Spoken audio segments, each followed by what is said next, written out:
I hope that if you're listening and you're like, oh my gosh, I don't know my numbers, it's like, that's okay. We've all been there. I think a lot of women have been there, unless we were like finance gurus, but I was not.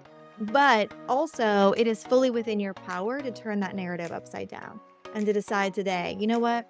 I'm not going to be afraid of my numbers. I'm going to rip off the Band-Aid. I'm going to start looking at it more regularly. I'm going to work on my nervous system around this concept and just trust that no matter what I discover, I can handle it and I can turn it around. Welcome back to today's episode of the Lady Landlords Podcast. Today we have with me Tiffany Napper, who is the business coach for creatives, joining us to talk all about how we're going to build that harmony between not only what we have going on in our life, ladies, but also building our business in real estate. So Tiffany, thank you so much for being here. How are you doing today? Oh my gosh, I'm great. Thank you for having me. Of course. I love that we know each other through a connection of a connection of a connection. Really just shows the power of networking Mm. that we should all be doing, which we'll Yes. talk about in a few minutes. But would just love if you would just take a second to introduce who you, Tiffany, the woman, are, if you would mind starting from there. Yeah, absolutely. Man, I am a multidimensional human being. I am an overachiever, always have been. I'm a creative to my core. I thought I was going to be a editor for a fashion magazine when I was a little girl, and I did dabble in the journalism world for a little while and ran a PR agency for a while. I love to travel. I've been all over the world, but Paris is my favorite place on earth, and now I live in Nashville, Tennessee, and I finally found my true calling. I'm a business coach for other creatives and a keynote speaker and really just loving every minute of it these days. I always have to ask people, I know you said that really thinking that you're going to end up more journalism was kind of the space that you had thought. Mhm. Where did business coach come from along that Yeah. journey that it popped up for you? Yeah. Well, there were lots of little like taps on the shoulder through the years. I started my own PR and branding agency in 2011, and I had hired my first business coach in 2013. And then I hired my second business coach in 2017. And both of them had said to me, you should really teach other people. Like, you know what you're doing. I had run 4 businesses at that point. So I had a PR and branding agency, I had a co working space for creatives, I had a short term rental property in New Orleans, Louisiana, and I had a handbag line. So I was not new and I was not under ambitious by any means, but I just didn't think that that was what I wanted. I didn't really know what it meant to be a business coach. And I was just so busy doing all my other things that it wasn't on my radar. And then March of 2020 came around, and I'm a member of a co working space in Nashville, Tennessee. And the founder of that space said, hey, would you come in and lead a workshop? Because I've got to close the doors down. We're going into lockdown. Would you come lead like a virtual workshop for all of our members? And I was like, but I don't think you want me to talk about PR because that's not really relevant right now. Like the news only cares about COVID right now. So I guess I'll come on and I'll talk about how I've built this business and how it's so self sustaining and some of the systems and processes and basically just what we can be doing with ourselves during this season when we can't do what we normally would do. And Mhm. it was really well received. And she said, hey, I'm getting blown up in my DMs. Will you do it again? I was like, sure. And then she was like, will you do it again? And before I knew it, it was very clear to me that it was time for me to step into this path. And people were asking how they could work with me. And so I created my first group coaching program, and the rest is kind of history. Amazing. Yeah. Do you still run those other businesses? Do you still have the handbag line? Do you No, still have the short-term Airbnb? no. I sold that in 2022. What is time? It flies by. I owned that property for over 10 years, and I finally sold it in, I think it was 2022. Can I ask why? It just was a really, really good time in the real estate market for me to sell, and I was no longer utilizing it. For the longest time, I was still going to New Orleans and staying at that house about once a month. I would go down and spend a week there. And when COVID happened, I stopped traveling and going down from Nashville to New Orleans. And the next thing you knew, I was like, man, a whole year has gone by and I haven't even stepped foot in that property. And it was booked and that was great, and it was running really flawlessly, but I just was like, "I'm not really ever there, and maybe it's a better use of my investment to go ahead and just cash out and take that money and put it into a property in Nashville." So that's what I did. Oh, amazing. So that's still interesting that you still stayed somewhat in that real estate industry, but really decided that something just was not serving you in the way that it used to Yeah. and said, what else can I do with it now? I think that's really great. I think a lot of times we don't start focusing on how do things fit for us now in our life because they possibly did at another point for us. So I think that's really great that you took the time and energy to say what now would be best placed in my life Yeah. and followed through on that. So that's really awesome. Now, this one might be a loaded question, but as a business coach, have you ever got an objection from somebody being like, well, can I just find the help, find the support through watching YouTube or on Instagram? Why do I really need to hire a coach? Have you ever gotten that, Tiffany? I mean, I've never had anyone say it to my face, but I'm sure they've thought it. And I get it. And, I always just say that analogy or that image that we see where there's the glacier or the boulder coming out from the water. And like what we see above the water is what you would see on YouTube or on Instagram. And then underneath the real base of that glacier, the rock solid foundation of it, you can't see unless you pay to get access to that. Like that's how I kind of think about anything, not just business coaching, but anyone that I might want to hire, a copywriter, a lawyer, like anything. There's only so much I'm going to be able to get access to for free. But the real crux of what I probably need and want is probably going to be behind some sort of a paywall.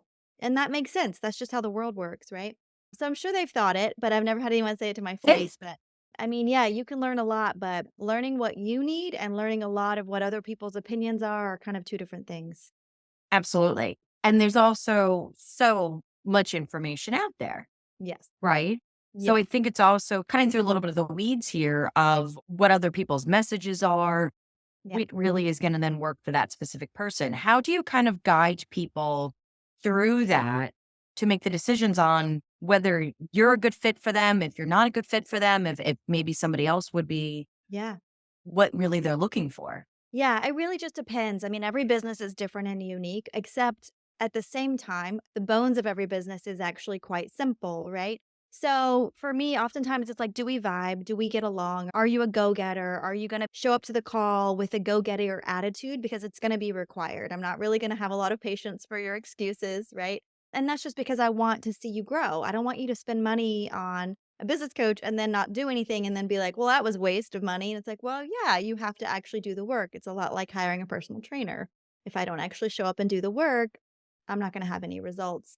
And then every business is so unique. So the first thing I do is like a pretty deep dive questionnaire. Like even on the phone call that we have when we're just getting to know each other, I'm going to ask you some questions that might seem kind of loaded, but it's because I really Mhm. need to know what's going on to know if this is a situation that I'm primed to help you with or if I would recommend you to someone else. And I'm pretty honest about that. I mean, I'm not an expert at ads. I've never used ads to grow my businesses. I've always used organic, word of mouth, relationships, referrals. So if you're trying to grow a business that relies on a bunch of Facebook ads, I'm not your gal. I'm not going to know how to help you guide that, right? Right. I think that is important. I think it's so nice that you really have that upfront conversation because I do feel that there's a lot of people in that space that can sometimes just be like, well, everybody is the right fit. And it's like, no, really important. Yeah. What are some of the biggest obstacles that you hear when you have women entrepreneurs come to you? Oof. Some of the biggest. There's so many. And honestly, I do believe it's such a different time and space right now from even when I started at my agency in 2011. It's a different time and space. So I will say, as cliche as it sounds, that feeling of overwhelm and not knowing what to do is probably the thing that I see and hear the most. And I think it's just because there is so much noise in the space and there's a lot of people telling you what to do, but really there's just a lot of opinions and almost too many opinions to where you're hearing low ticket, high ticket, course, membership, have 15 different offers, have one offer. Like you're hearing all of it. And then you're like, I don't actually know how to run my business or make it get to the next level. So a sense of overwhelm is pretty common. And if you're listening and you're feeling overwhelmed, you're not alone. It's very common. And that is one of the beautiful things about having a teammate, right? Like I consider myself a teammate with my clients. I'm there Right. to like hopefully help you cut through the noise and keep you focused. And when all these distractions come up, I'm going to bring you back to center. Okay. What impact do you feel that social media has made on that feeling of Oh, being overwhelmed? I think it's the reason, honestly. I think it's the reason why. And again, we just didn't used to have that much information in our ears at all times. So whenever I have a client who's like coming to me and I can tell they're really overly stimulated and overwhelmed, I'm like, we're taking a 1 week hiatus off of social media. I need you to hear your own thoughts again. I need you to get focused on what actually moves the needle in your business. And it's probably going to be the thing that you do, whatever that thing is, selling houses or serving your clients or whatever it might be. And then looking back at how did you get your last three clients? And let's do that again. Let's not try to create something brand new or invent a brand new process right now. Let's just go back to the basics of what we know works.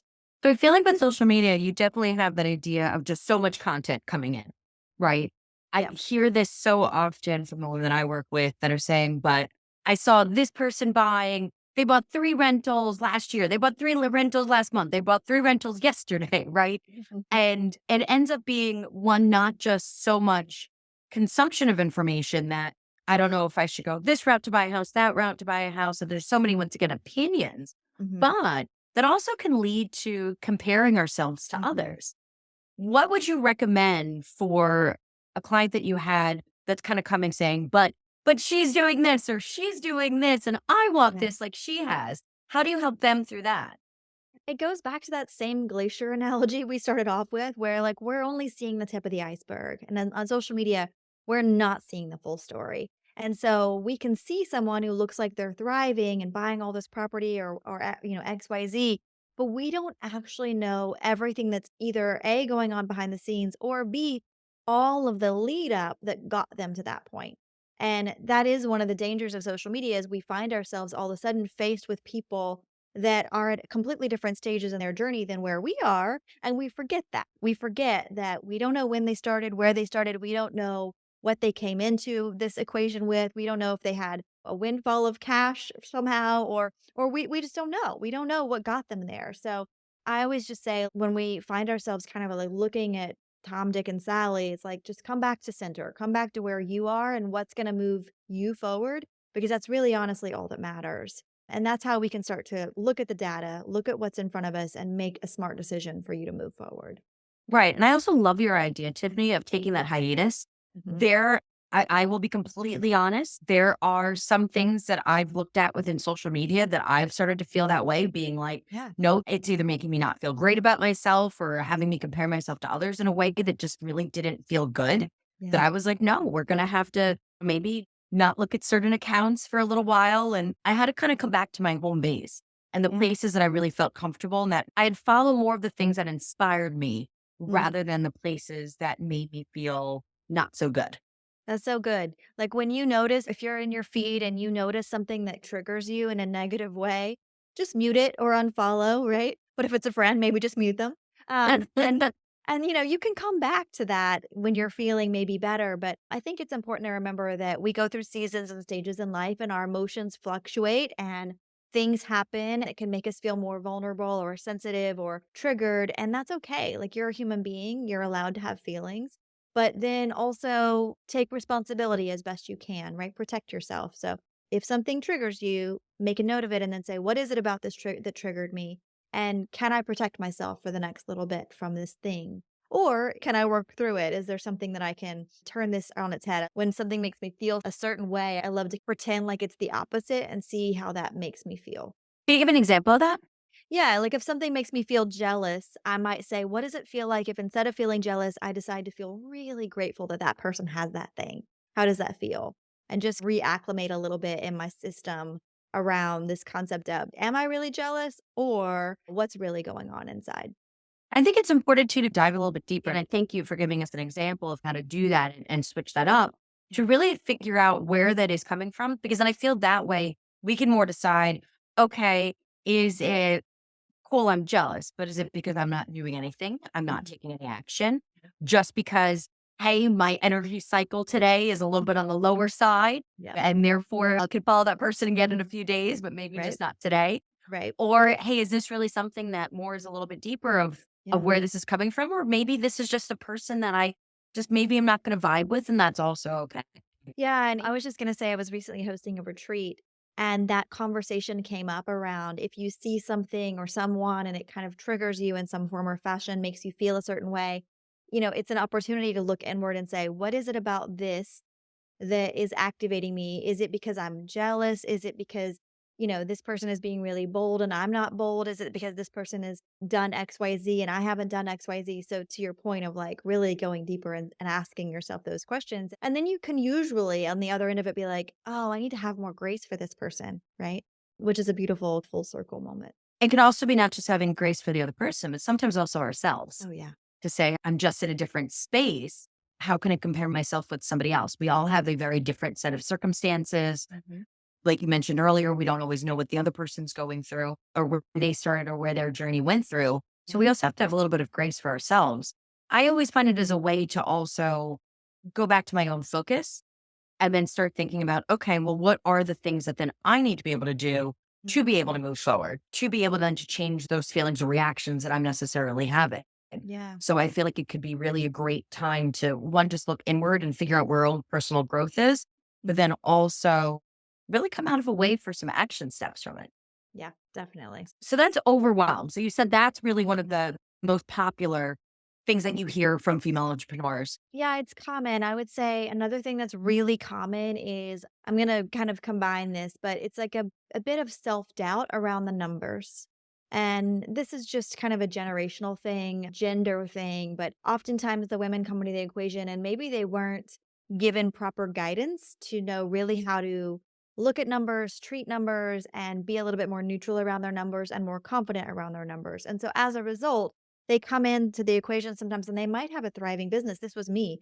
I was like, "Oh my god, I'm running all these businesses, I'm making all this money, but I'm terrified to look at my spreadsheets." This is before I hired my very first business coach in 2013. He was like, "What are you doing?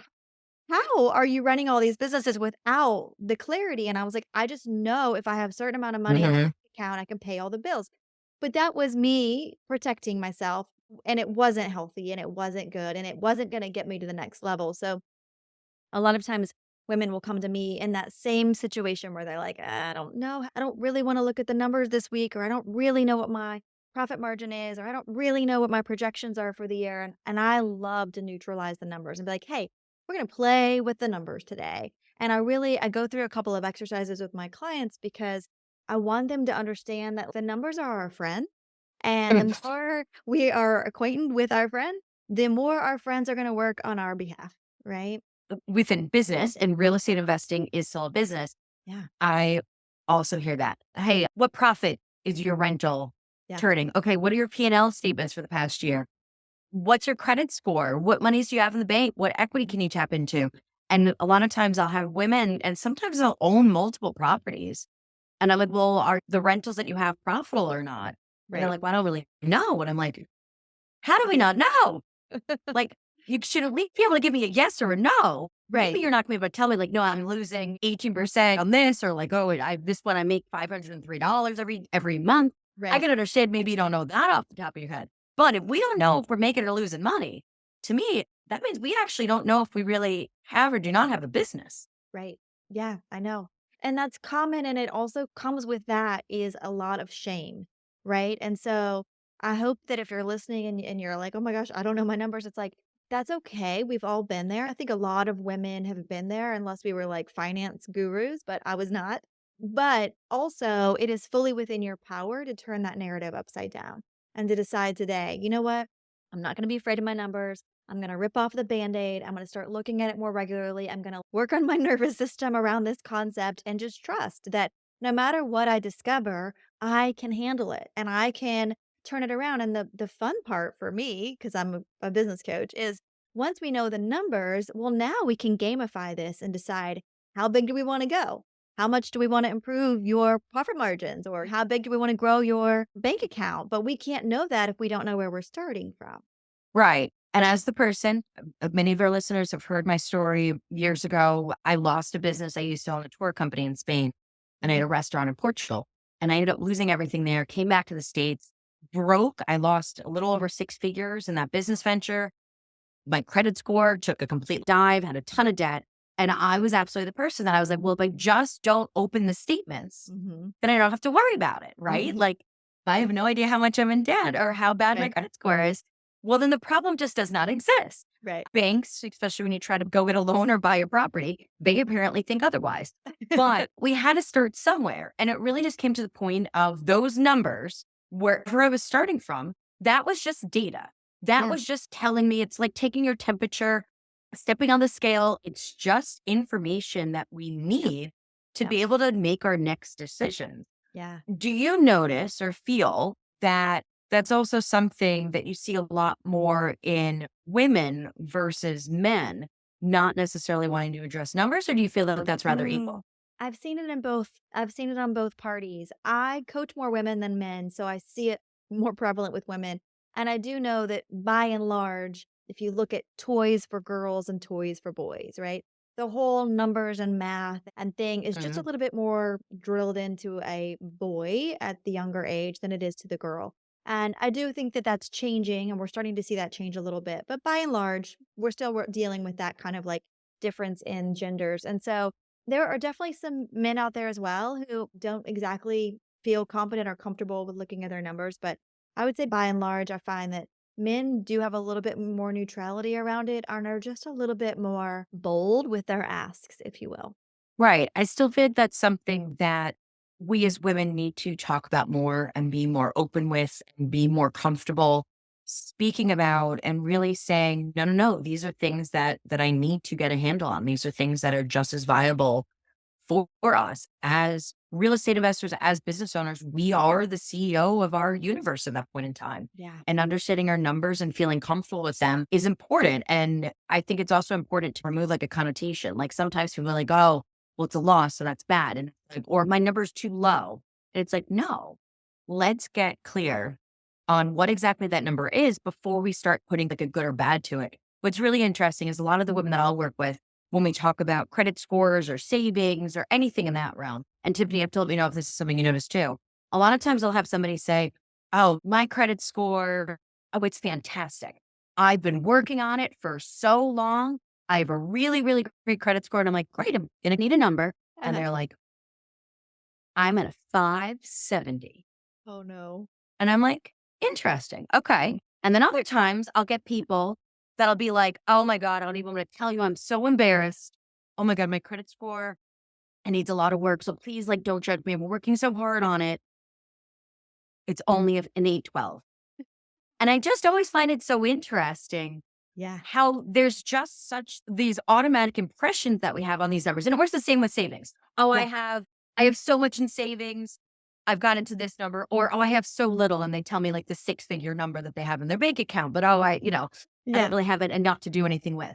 Right. So it's just so interesting how those numbers. Do you notice that too? That people 100%. come with this Yeah. judgment already of what those numbers should look like? 100%. And I mean, I'm guilty of it. So I talk about this in my story. I still do it to this day, and I don't know where it comes from. But I will set a number in my mind that's like, if I get to this, I'm good. And then for some strange reason, even though I might get there, then I start to go down this rabbit hole of if I don't exceed it, I'm bad. And my mom called me out on it at one point in time when I was running my businesses, and she would help me with the books and the numbers before I hired a full on accountant. Love you, mom, but you were not an Yeah. accountant. And she was like, Tiffany, why are you so stressed? You've got 35 grand sitting in your bank account. And for a lot of people, that's a lot of money to just have in your bank account. Like, and Right. it's always there. Like, it never goes away. And I'm like, well, I've just decided that that's my baseline. I never want to sink below that in my checking account. And she was like, okay, but just so you know, like, you're not broke. And I was like, oh, okay, Really? but she's like, "Where did you get this number from?" I'm like, "I have no idea. I don't know where it came from. I still to this day don't know where it came from." But yeah, so I get it. Like, I think we probably just hear things, and I don't know where we come up with some of these things, but we've got to get better at talking about it so that there's no stigma around it. And also so we're not putting ourselves in these ridiculous boxes for no reason.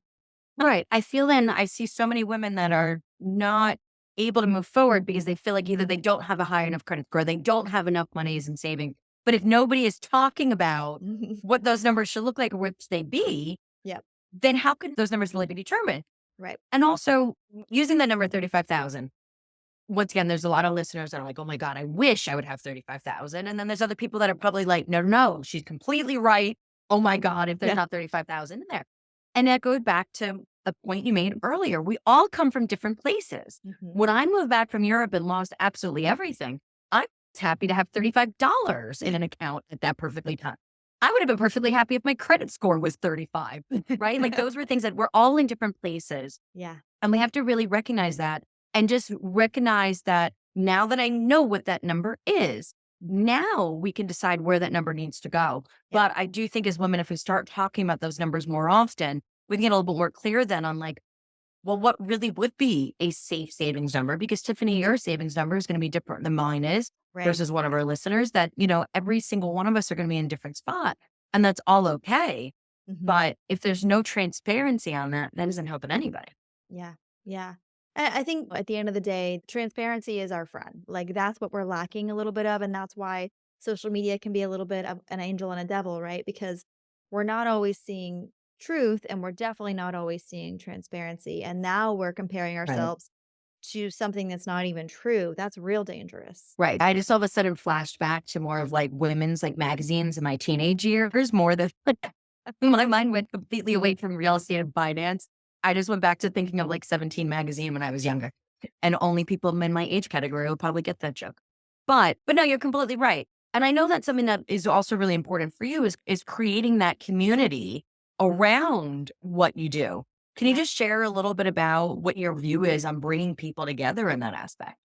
Yeah, I mean, I think relationships are rocket ships, and I think that we don't know what we don't know. So if you don't put yourself in a room with other people who are doing things differently than you, or maybe have had success in different manners than you, then you're never even going to realize what's available for you. And it's a bit of a privilege, but also I think there's spaces where you can be in that don't cost a lot of money, but put yourself in rooms as much as you can, and especially try to find rooms filled with people who are a few steps ahead of you that you can learn from and see that success and let it motivate you. And I think it's not essential, it's imperative if you want to get to the next stage of whatever it is that you're doing. Yeah. For people maybe like ourselves here that do a lot in that space, Hmm. easy for us, right? Figure out where to go, where to meet people. Right. But once again, post 2020 here, we are now in a very different world and not everybody knows where to find these groups. Yeah. If I was just entering now really this world of entrepreneurship, which is what real estate investing is, Yeah. how the hell do I find other people like minded or want to do things like me? Because all I hear when I hear that is I do hear expensive, I hear time consuming, I hear a room of a whole bunch of strangers that I don't know. Yep. I don't necessarily want to go talk to them. Like, what am I supposed to say? Yeah. What would you say to our listeners that are thinking all those things that I just said? Yeah. There's so many ways to navigate this. I mean, the obvious one is Facebook. Like, find a Facebook group that's local to your community that is filled with people who do what you do or are passionate about what you do or whatever it is, real estate, etc. And then jump in. That's like super low barrier to entry, right? Like that's free. That doesn't require leaving your house. But something else you can do that's a little bit more creative, which is what I used to do quite a bit, is I would use my social media accounts and my network of people that I already know. So I'm not talking about new people. I'm talking about people that are already your friends and family on Facebook or your network on LinkedIn or wherever you might be active. And I've done this a lot. I still recommend it to this day. I just recommended it to a client last week. I would hop on there and I would say, hey, are you passionate about XYZ? And if so, I'm organizing a little informal coffee meetup on this date at this time. Meet me at this coffee shop. And I did this for a little while when I first moved back to Nashville. And, first 5 women showed, and then 10 women, and then 15 women. And I'm still to this day, that was 2017, it's 2024. I'm still to this day following and friends with several of the women who came to my very informal coffee ups. And that was just using my immediate network, right? And then I would say, bring a friend time, bring someone else that you know. And so you can kind of start to be the hub, if you will, and create your own network if that feels more comfortable than walking into a room filled with strangers.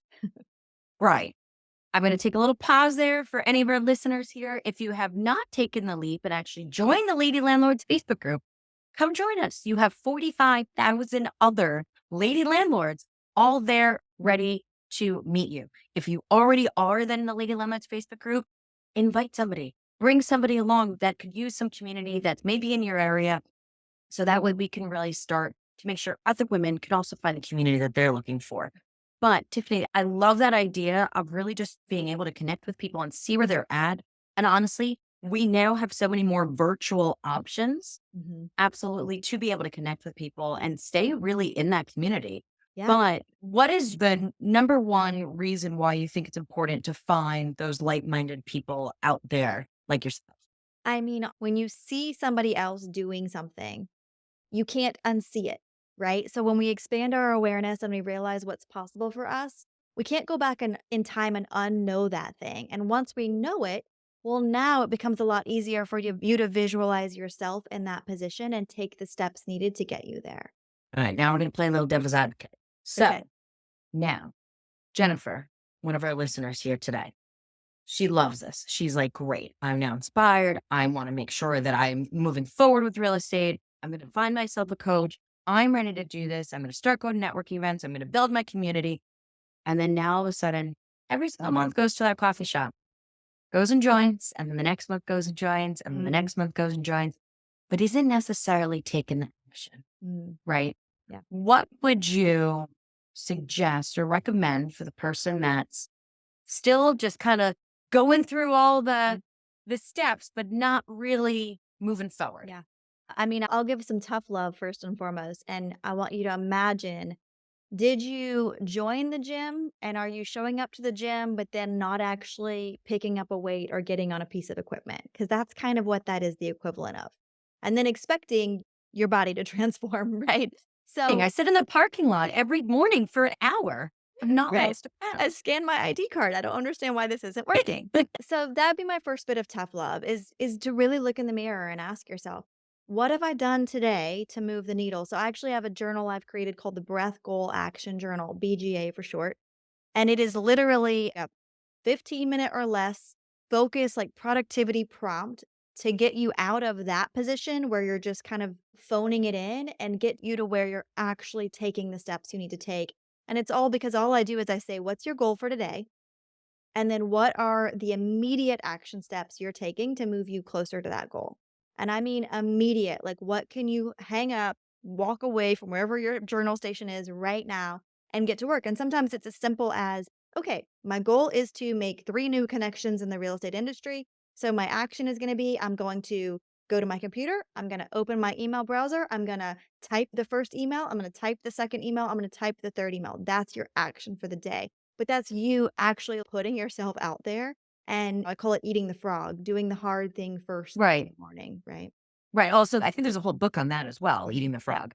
yeah. I have to give a shout out to Rosemary, someone that I've known in New York for many, many years. And the first time we were looking through her calendar to readjust things, that was like time blocked on her Eat the calendar. It frog. was just like, eat the frog. And that was my first introduction to that because I'm like, Rosemary, can we talk about what exactly you're having for breakfast? What are you doing?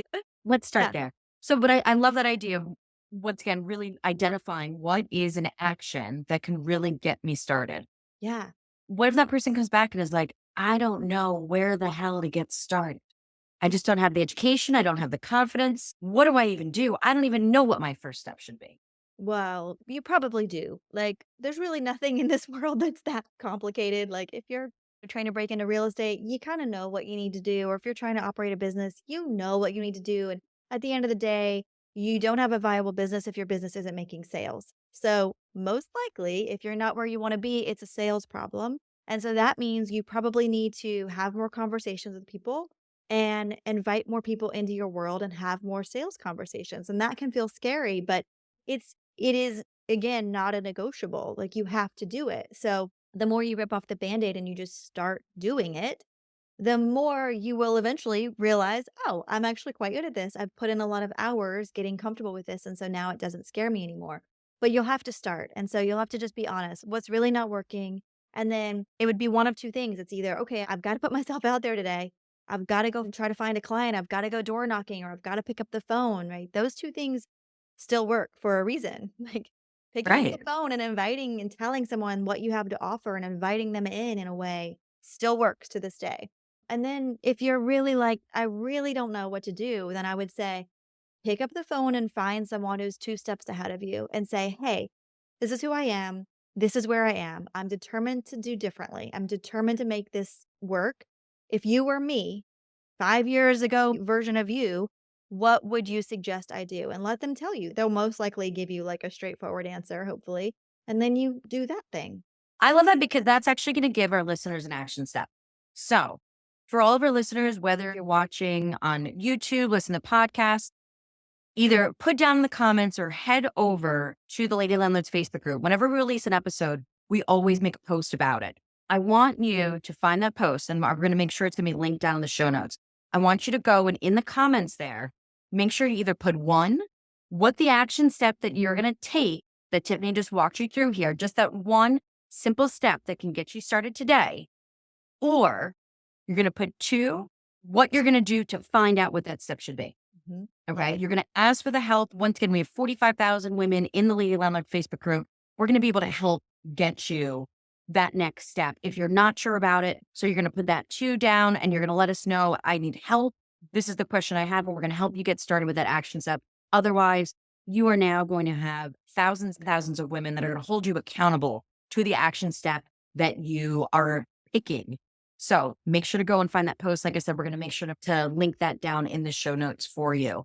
But I love that. I love it ending with really saying, let's have an action step. Really, let's go out and be successful in this. And it really just takes one step at a time. So Tiffany, thank you. I think that was really an awesome breakdown of something that's just so actionable for our listeners to do. You're welcome, and I can't wait. I hope the feed is just flooded with ones and twos, and let's get out there and do the darn thing. Like, there's nobody more skilled and qualified than you, and so I hope it really does motivate you. Thank you. Tiffany, thank you so much for your time today, walking through just so many of the different obstacles that we see often with women. I think you really broke them down into such clear ways to help our ladies move forward. So thank you so much for your time. I appreciate it. My pleasure. Thank you for having me. Other listeners today, do make sure to hit that subscribe button so you do not miss the next episode of the Lady Landlords Podcast. Also, do make sure to leave us a 5-star review. This helps our other listeners and other ladies be able to find our podcast and get the support and community that they are also looking for. Thanks so much, and see you back in the Lady Landlords Facebook group. Thank you for listening to the Lady Landlords Podcast. If you're feeling stuck in your real estate investing journey, visit lady-landlord.com to book a 15-minute orientation call with me and see if you're ready to join our mentorship program. Or you can subscribe to our newsletter and join our Facebook group for exclusive real estate investing tips and offers. Invest with confidence. Become a Lady Landlord today.